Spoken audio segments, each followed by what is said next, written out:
Living ऑर्गॅनिझम्समध्ये सजीव घटकामध्ये growth ही बॉडीच्या आतमध्ये झालेली दिसून येते. आणि हा दोन्हीमधला फरक आहे की नॉन लिव्हिंग ऑर्गॅनिझम्समध्ये आपल्याला ग्रोथ ही एक्सटर्नल साईडला म्हणजे बाह्य स्वरूपामध्ये आणि लिव्हिंग ऑर्गॅनिझम्समध्ये ग्रोथ ही इंटरनल साईडला म्हणजे inside the body within the body झालेली दिसून येते.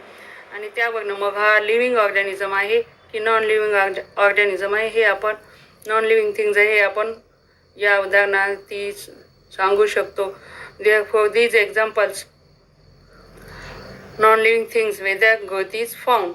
जरी हे नॉन लिव्हिंग थिंगचे एक्झाम्पल असतील तरी त्यामध्ये ग्रोथ ही झालेली दिसून येते.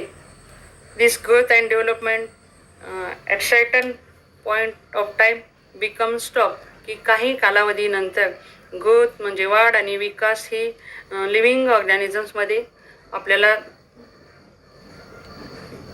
झालेली दिसून येत नाही. म्हणजे लिव्हिंग ऑर्गॅनिझम्समध्ये वाढ आणि विकास काही कालावधीनंतर थांबत असतो. आणि अशा वेळी the organs lose their working and becomes old की काही कालावधीनंतर वाढ आणि विकास हा लिव्हिंग ऑर्गॅनिझम्समध्ये झालेला दिसून येत नाही आणि त्यामुळे that becomes old.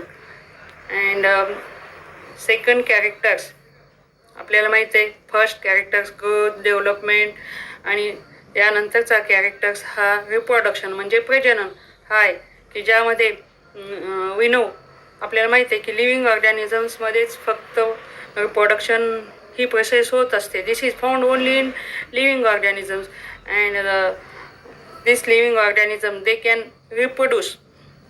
Then what is definition यावरून आपण या लिव्हिंग ऑर्गॅनिझमची लिव्हिंग ऑर्गॅनिझम्समध्ये रिप्रोडक्शनची डेफिनेशन ही सांगू शकतो. The organisms tries to produce a young one which is like itself for continuation of life.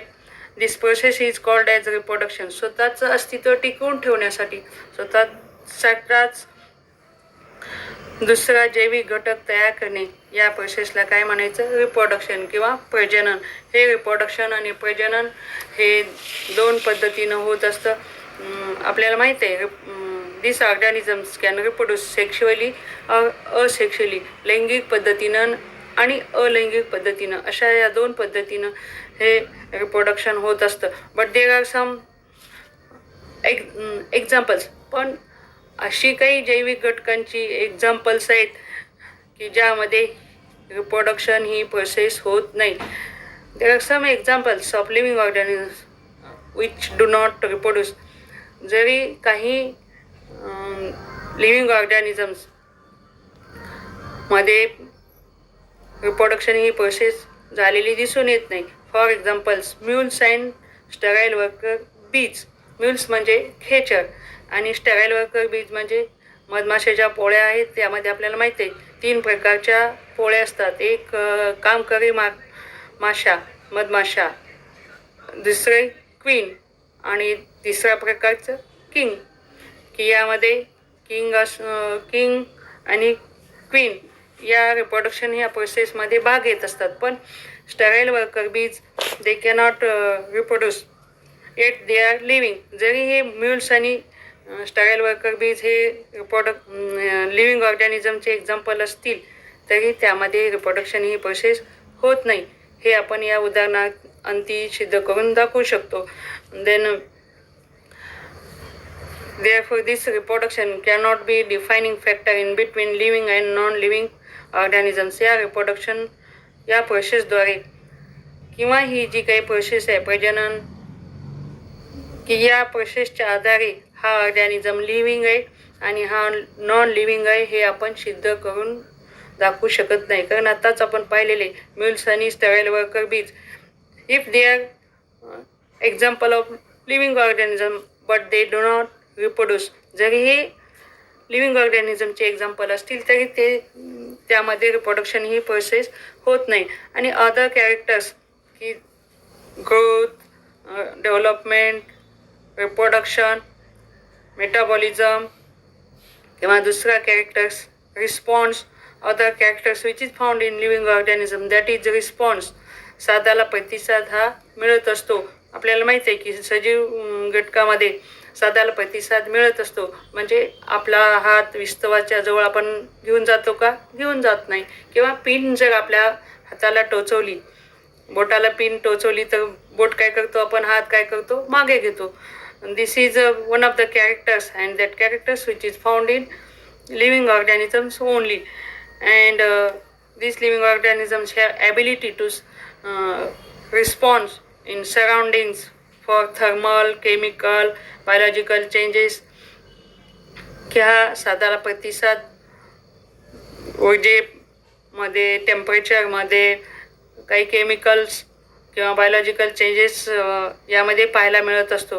And दस दिस response is one of the unique properties of living organisms. आणि अशा पद्धतीनं हा जो काही गुणधर्म आहे सजीवांचा, आपल्याला माहिती आहे सजीवांची गुणधर्म, सजीवांची लक्षणे, growth, development, reproduction, metabolism, then response.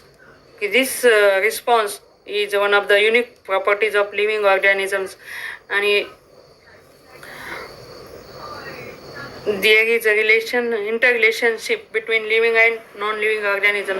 निसर्गामध्ये जे काही जैविक घटक आहेत आणि अजैविक घटक आहेत, या दोन घटकामध्ये कोरिलेशनशिप, परस्पर सहसंबंध, किंवा ते दोन जैविक घटक आणि अजैविक घटक एकमेकावर डिपेंड असतात. हे आपण या चॅप्टरमध्ये बेसिक प्रिन्सिपल्स ऑफ लाईफ त्यामध्ये पाहिलेलं आहे. या चॅप्टरमधला इतर जो काही भाग आहे हा अकॅडमिक इयर 2021मध्ये रिड्यूस केलेलं आहे. याच्या अगोदर व्हॉट्सअपला याविषयीचं सिलेबस आणि रिड्यूस केलेला सिलेबस पाठवलेलं आहे, ते पाहून घ्यायचं आहे. आणि या चॅप्टरमध्ये चॅप्टर फर्स्ट लिव्हिंग वर्ल्ड यामध्ये फक्त एकच पॉईंट तुम्हाला अभ्यासासाठी ठेवलेले आहे, तो म्हणजे बेसिक प्रिन्सिपल्स ऑफ लाईफ, म्हणजे सजीवांची लक्षणे. आणि त्या लक्षणेच्या आधारे सजीव आणि निर्जीव म्हणजे काय, सजीव आणि निर्जीव यामधील फरक या ठिकाणी दिलेले, किंवा एक्झाम्पलच्या आधारे उदाहरण देऊन ग्रोथ, रिप्रोडक्शन, रिस्पॉन्स याच्या आधारे सजीवांची लक्षणे आणि निर्जीव यामधील फरक या ठिकाणी स्पष्ट केलेले.